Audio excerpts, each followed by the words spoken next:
Liberty Roads is by far the most successful game by the French publisher Hexasim. The first edition sold out easily, and now we have a second edition that came out a couple of months ago, and it is the edition that I have here. Liberty Roads is a two-player war game that depicts the Allied invasion of France in World War II. Definitely a topic that has been covered in a million war games. Today we're going to see what Liberty Roads has to add to the discourse, to the already thriving genre of D-Day games and games about the Allies in France. The game comes with an introductory scenario which is played on its own map. It is a small map, but then you have the full game which is played on this much larger paper map. I place it on the floor here and I put a pen there to give you a sense proportionally of the size of the map. The map is definitely larger than your average GMT or MMP map. As I said, there are two scenarios for the main game. One is the D-Day scenario, in which only Axis units start on the continent, and the Allied units, of course, are in the Mediterranean box and in the England box.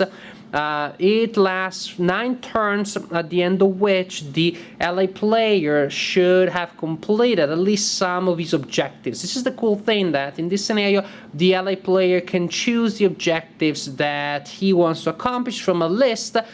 They can be to take control of certain types of cities, to move units to Germany. They're just different objectives, and the German player does not know what those objectives are. So I like that fog of war there. And then depending on how many of these objectives have been completed, you will have different levels of victory and defeat. The other scenario for the main game is the Market Garden, to follow the Third Reich scenario. In this scenario, you have a front of Allied units around here, more or less, and there is another line of German units here that are trying to defend, to take advantage of the defensive terrain features of this area, rough terrain, forests, and also not far from there is a Siegfried line, which is very good for defense. In this other scenario, the Allied player is trying to take control of German cities and to exit units from the map, from that edge of the map, so that those units can be on their way to Berlin.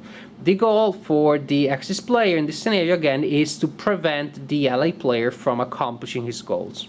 At the beginning of a turn, you have the supply phase. You check to see if units are on supply, if they have a line of communication to their supply sources. The two sides have different supply sources, and units that are found out of supply have their stats halved. Then you have the support phase, very interesting. During this phase, the players will draw support markers from their individual pools. There's one for the German player and one for the Allied player. And then you have player aids that explain what these support markers can do, one for the Germans and one for the Allies.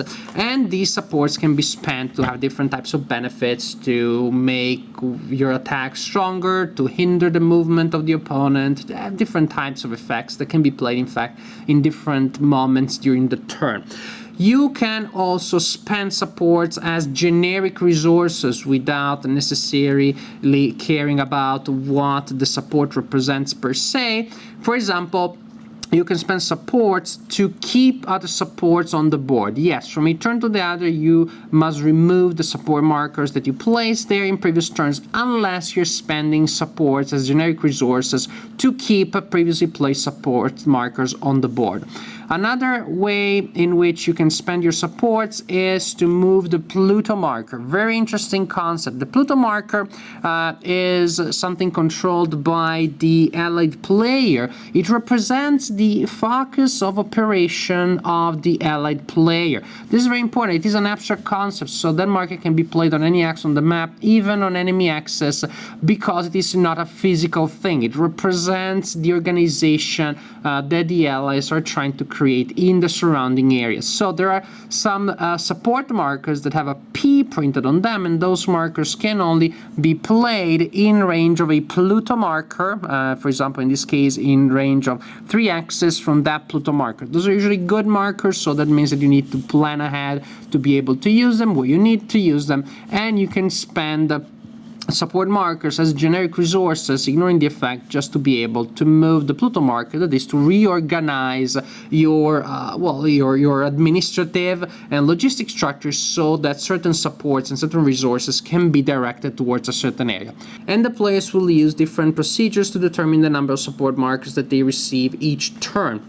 For the ally player, the number is based on the number of ports that are controlled. You count those and then you roll on this table. There are modifiers, and then that tells you the number of markers that the ally player can draw that turn. For the German player, it is a matter of pleasing Hitler. Here you have the Führer's approval track. There will be a marker here that will go up and down to record the changing approval of the Führer, the changing opinion the Führer has about the performance of the German player. When cities are lost on the map, the approval goes down. Where cities are recaptured or special types of attacks are launched, then the approval goes up. And depending on the box in which the marker is, then you will have a different amount of support markers that can be drawn. 3, 3, 2, 2, and so on.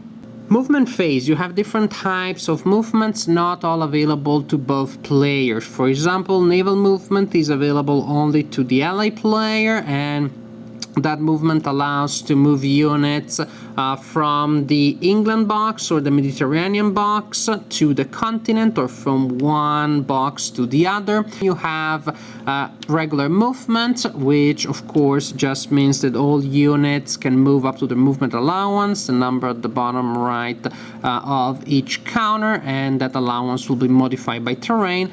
Then another special type of movement is paratrooper movement. The ally player, when paratroopers are available, can drop paratroopers on the continent. They can be dropped in empty access, enemy access, or friendly access.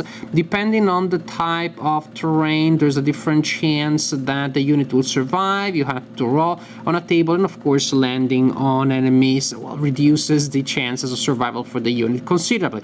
A very good way to use these units, in fact, is to drop them on friendly units to send in quick reinforcements. Another good way to use paratroopers is to drop them on enemy beaches when those beaches haven't been controlled yet, haven't fallen under ally control yet, because paratroopers there will weaken the fortifications on the beach before a landing arrives. Very interesting and of course very historical.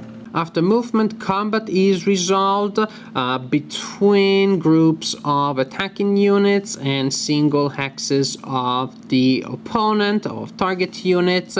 Combat is based on the ratio between the total combat factor of the attacker. In this case, the attacker uses the attack factor, which is the first number. Ratio between that and the total defense factor of the opponent in the target hex, and the defense factor is the second number. You calculate that ratio. That may be modified by support markers. Actually, the defense and the attack factor may be modified by terrain. Once you have the ratio, you roll on this table, you roll 2d6, you cross-reference with the ratio, and you find two types of results. One is the number of steps that are lost by the attacker and the defender respectively, and then you have tactical results for the attacker and for the defender. The attacker may have to retreat, or the defender may have to retreat. There may be an engagement, so you have to roll again, and more steps may be lost. S allows that side to choose between retreating or losing an extra step. R allows that side to add a unit, to the area of conflict, that is to move a unit that is not adjacent to an opponent and to move it adjacent to an opponent, even though that may be during the combat phase of the opponent. So pretty good. E results mean that you can use exploitation during the exploitation phase that comes after combat. During the exploitation phase, 1, 2, or 3 units may be moved and may be used to attack again. Actually, before combat is resolved, if the attacker has at least 2 armor units involved in combat, the attacker can declare armor exploitation. That means that those units are more exposed to danger. If steps are lost, one of those units will have to take the first step loss, but if an E result is then rolled, each armored unit will only count for 0.5 during the exploitation phase. So you will be able to move more units during this phase than you would otherwise.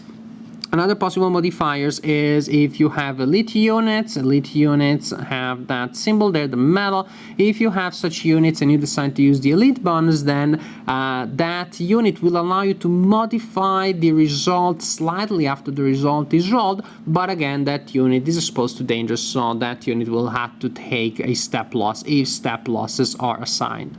In the D-Day scenario, the ally player will also have to use landings to bring units on the continent, and landings have their own procedure. They're just a special phase. During the landing phase, the ally player chooses the landing area or areas. Each landing area has 3 values. One is the number of units that can be part of the initial wave of attack. The second number is the number of follow-up units that can join later. And then you have the number of D-Day markers that can be used during that landing. D-Day markers work like support markers, but they grant specific advantages and benefits that can only be used during landings. The ally player places a landing marker for each hex that is being attacked, places units that are landing on the landing marker, then can also, the ally player can also assign D-Day markers to that landing site up to the maximum indicated by that number. The German player responds by drawing Atlantic wall markers and placing them in response to the landing. Then you reveal the Atlantic wall markers and you reveal the D-Day markers. Some of these markers may annul each other. Actually, some of these markers are meant precisely to be able to cancel out the markers of the opponent. The markers that have not been cancelled out by each other are still valid. You take into account the modifiers that those markers will bring in, and then you resolve combat between the attacking units and possible German units present in the hex, plus the intrinsic defenses of the coast. As you can see, different areas of the coast are indicated by different colors, lines of different colors. These different colors indicate various levels of defense, and those again are combat factors against which the ally player must prevail. If the ally player wins the combat there, then he will be able to convert the landing marker into a beachhead marker. Woohoo! We're in France now. Très bien. In terms of complexity and feel, the game reminded me of the Caucasus campaign by GMT, which I played recently. Both games have this balance between a pretty straightforward and simple core of rules about movement and combat, and then a variety of individual specific modifiers and situations that add a lot of chrome, a lot of historical sense. I like the fact that the game is a balance between the strategic picture. You have all of France, and you sometimes need to move units from, from England to the Mediterranean, or to have units travel throughout all of France. But then you also have a tactical feel when you're resolving individual battles. Then there are enough modifiers and decisions that you have to make there that you also had the sense that you are sort of like zooming in and looking at the individual battle. I really like the balance between the two. I like the scenarios that the game has to offer. D-Day and Market Garden to follow the Third Reich are pretty different from one another, different initial situation, different victory conditions, and then you have a campaign game that links the two, which I'm sure is pretty epic. I haven't played it yet, but playing the two individual scenarios and imagine them, getting together, I can see that the scope is pretty intense. Of course, you can also play the game solitaire, and the support markers that you should not know are not a deal breaker. They don't change the situation enough that you cannot play the game solitaire and not enjoy it. Overall, this is a game with rules that are not hard to pick up, very good components. It is a game that is heavy on historical feel without being too heavy on the rules, which of course is quite a good combination. A game that I had fun playing, that definitely allowed me to see the campaign from a very interesting point of view. Again, a point of view that gave me both the big picture and yet also a very good sense of what would happen in the individual theaters, in the individual sections of the map. So this is definitely a good game, a game that I enjoyed, a game that I recommend, and definitely my favorite game by Exasim.